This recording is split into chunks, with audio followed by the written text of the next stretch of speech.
Hello, welcome back to Chapter Day. It's been a while, I know, maybe 2 weeks. Well, I did take a vacation. I was away for 7 days.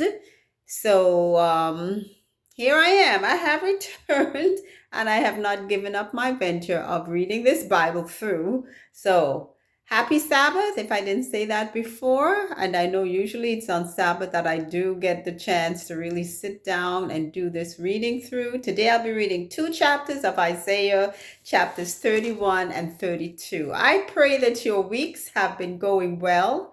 I have been having some situations unexpected, but I have been pushing through because I know that God is in it. I have seen God's hand working and answering my prayers even in adversity. So I'm praying the same for you. Even if you don't see the light shining through, believe you me, it's going to get through and God is going to help you and you're going to be okay. So let's get started. Chapter 31. Woe to them that go down to Egypt for help and stay on horses and trust in chariots because they are many, and in horsemen because they are very strong. But they look not unto the Holy One of Israel, neither seek the Lord. So I would say this. Remember again that this is about Judah and Jerusalem getting their recompense because of their wrongdoing, their idolatrous ways following other nations. And they had nations of Syria, and I think part of the tribe of Ephraim coming after them to war with them. So instead of seeking God, they go to seek the help of Egypt. And, similar to us today, when things are going wrong in our lives and we are up against forces, because we wrestle not with flesh and blood. We need to remember that. That's what we see presented in front of us. The people, who are terrorizing our lives, or the situations that are taking place in our lives. We see people represented in them, but the truth is, Satan is behind it. He hates us as people. He hates us as believers even more. So this is what's happening to Egypt. To Judah and Jerusalem. God is telling them, woe to them. Remember, through the prophet Isaiah, God is giving them the messages. Woe to them when you go to Egypt for help. Because remember, a pronouncement was already made on Egypt. Egypt will not be remaining as a strong nation. Okay, verse 2. Yet he also is wise and will bring evil. I will not call back his words, but will arise against the house of the evildoers and against the help of them that work iniquity. Now the Egyptians are men and not God. We know that. And their horses flesh and the spirit, and their horses flesh and not spirit. So sometimes, we might think to ourselves, well, this group can protect me because they're so powerful. I always love that there are two verses. I think it's in the Psalms or the Proverbs. I can never remember books well, but I know what I read. Um, uh, if the Lord does not build your house, they labor in vain that build it. And unless the Lord keeps the city, the watchmen watch it or waketh, but in vain. I remember those verses well. And this is exactly what God is trying to tell these children of Israel. If God is not in it, you can try to protect yourself or have other people help you as much. They maybe can do so much, but unless God is in it, you're wasting your time. Okay.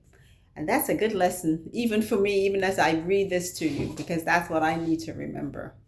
All right. So it says the Egyptians are men and not God. Their horses are flesh and not spirit. Okay. When the Lord shall stretch out his hand, both he that helpeth shall fall, and he that is helping shall fall down, and they all shall fail together.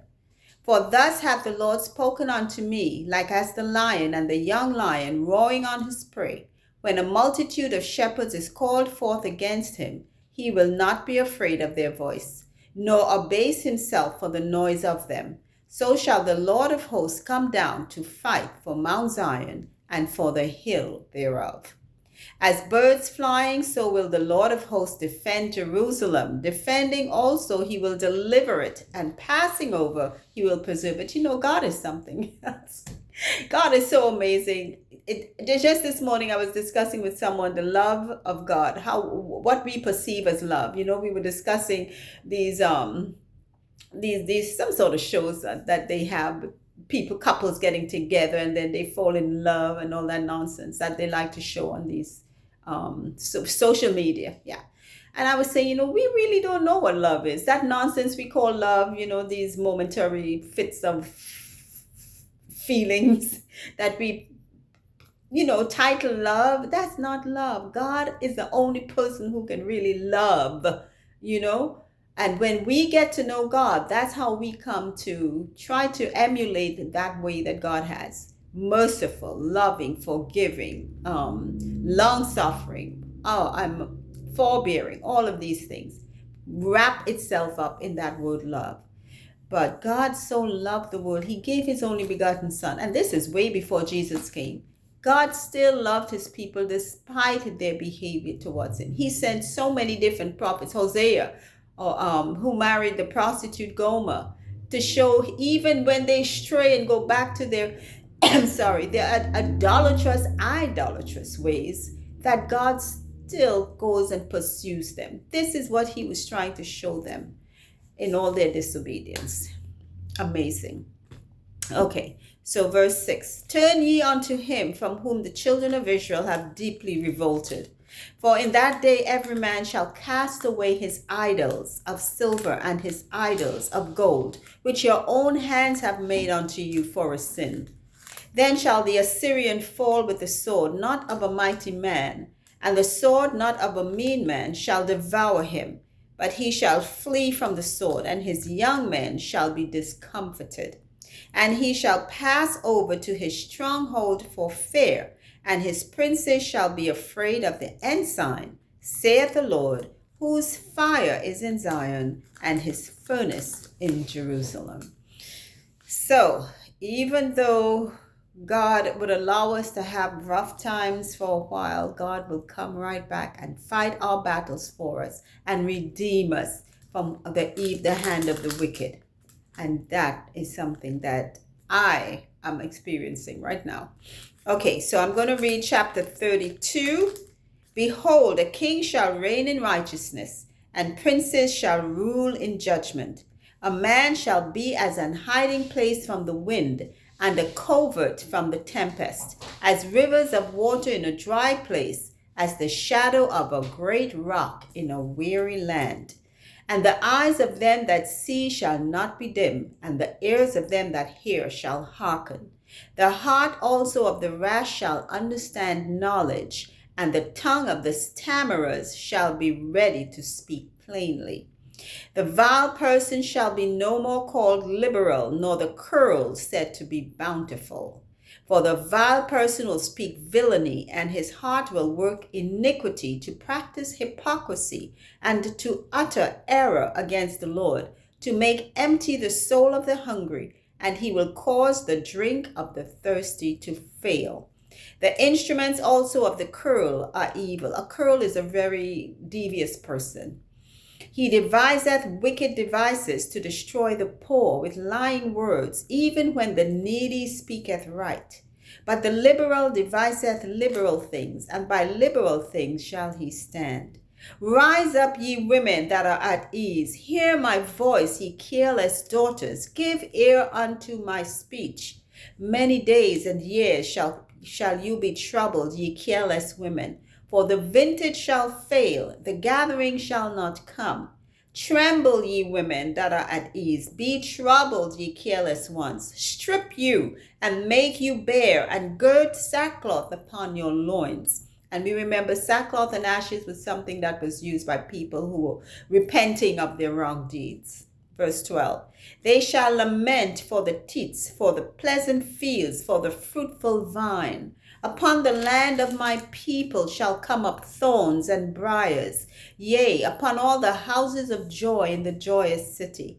Because the palaces shall be forsaken, the multitude of the city shall be left. The forts and towers shall be for dens forever, a joy of wild asses, a pasture of flocks, until the Spirit be poured upon us from on high, and the wilderness be a fruitful field, and the fruitful field be counted for a forest. Then judgment shall dwell in the wilderness, and righteousness remain in the fruitful field. And the work of righteousness shall be peace, and the effect of righteousness, quietness and assurance forever. And my people shall dwell in a peaceable habitation, and in sure dwellings, and in quiet resting places.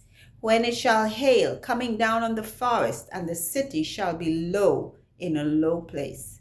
Blessed are ye that sow beside waters, that send forth thither the feet of the ox and the ass.